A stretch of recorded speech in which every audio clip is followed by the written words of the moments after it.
Hello guys, good afternoon. Ay, gagawa pala ako ngayon ng wonton. Gagawa ako ng marami.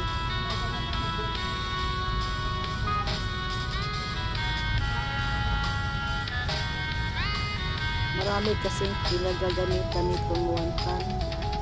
Kasi mayroong wonton soup, war wonton, at saka deep fried wonton. Kaya mabilis po siyang maubos kasi bawat order may 4 na piraso, may 10, may 15 at may 8. Kaya mabilis po ang mabilis po itong maubos kasi gumagawa ako ng 2 ganyan na carton, so mabilisan.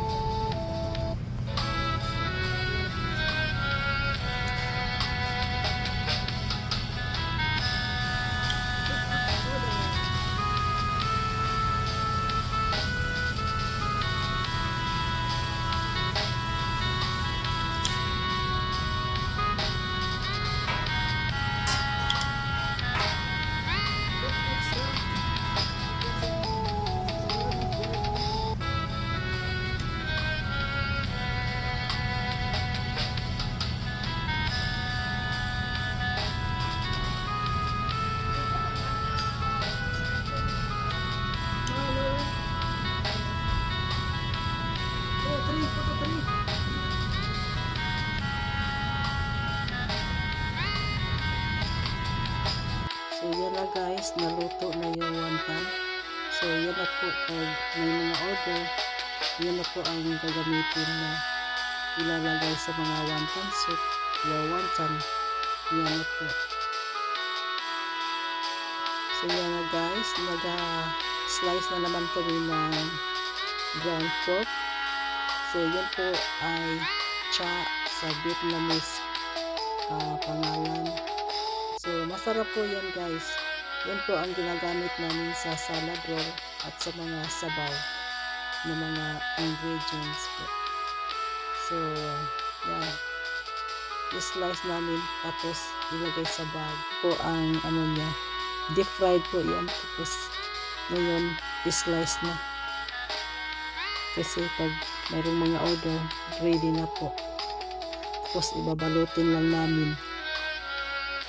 Yan ang pag-slice sa slicer. So yan lang ang trabaho namin pag walang order. Nagpe-prepare na mga gagamitin namin araw-araw.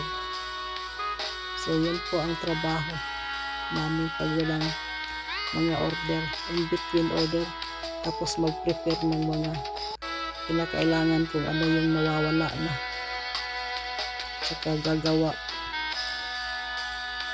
Maraming trabaho sa kusina, hindi ka maubusan ng trabaho. Laging busy. Minsan busy sa kusina, hindi busy sa customer.